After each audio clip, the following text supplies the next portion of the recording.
আমি একজন সাহাবার জীবনী শোনাবো আপনাদেরকে। আব্দুর রহমান ইবনে আউফ রাদিয়াল্লাহু তাআলা আনহু।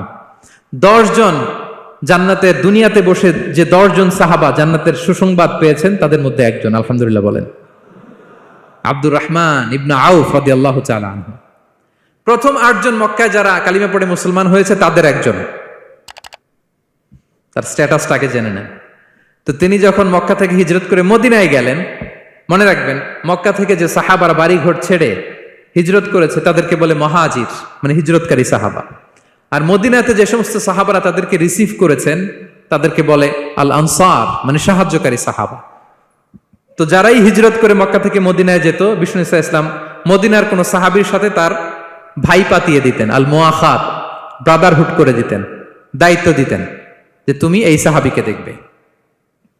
তো আব্দুর রহমান ইবনে আউফ রাদিয়াল্লাহু তাআলা আনহু যখন হিজরত করে গেলেন, তার দেখভাল করার জন্য যে সাহাবীর দায়িত্ব পড়ল তার নাম হচ্ছে সাআদ ইবনে রাবিয়া, আনসারী সাহাবী রাদিয়াল্লাহু তাআলা আনহু। বিষ্ণু বললেন, সাআদ, আব্দুর রহমান ইবনে আউফ তোমার ভাই, ভাই বানিয়ে দিলেন। কি বানিয়ে দিলেন?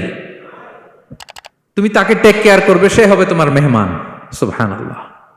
সাআদ ইবনে রাবি রাদিয়াল্লাহু তাআলা আনহু তিনি আব্দুর রহমান ইবনে আউফকে ডেকে নিয়ে গেলেন, ঘরে নিয়ে গেলেন মেহমানকে, এবং বললেন, ইয়া সাআদ ইন্নী আকসারুল আনসারি মালান। হে সাআদ, তুমি চিন্তা করো না, তুমি মনে করো না যে তোমার ভরণ পোষণ দিতে আমার কষ্ট হবে। আমি মদিনার সবচাইতে বড় বিজনেস ম্যাগনেট, সবচাইতে বড় বিজনেস ম্যাগনেট আমি। No tension, don't worry about it. Tension নিও না, আসো, তোমার জন্য আমার কি প্রপোজাল শোনো।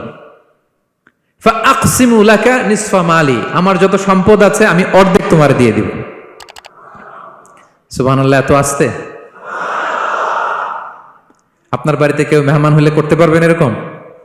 আল্লাহ, কেমন প্রেরণার বাতিঘর তারা। ফাআকসিমু নিসফা মালি, হে আব্দুর রহমান ইবনে আউফ, আমার অর্ধেক সম্পদ তোমারে দিয়ে দিব। এখানেই শেষ না, এরপর বলতে লাগলেন, আমার অনেকগুলো স্ত্রী আছে, তুমি কোথায় যে মেয়ে খুঁজবা, প্রস্তাব দিবা, এত ঝামেলার দরকার নাই। আমার কোন স্ত্রীকে তোমার ভালো লাগে বলো, তার যদি তোমাকে ভালো লাগে তাহলে প্রয়োজনে তাকে আমি ডিভোর্স দিয়ে দিব, তাকে নিয়ে তুমি সুখের সংসার করবা।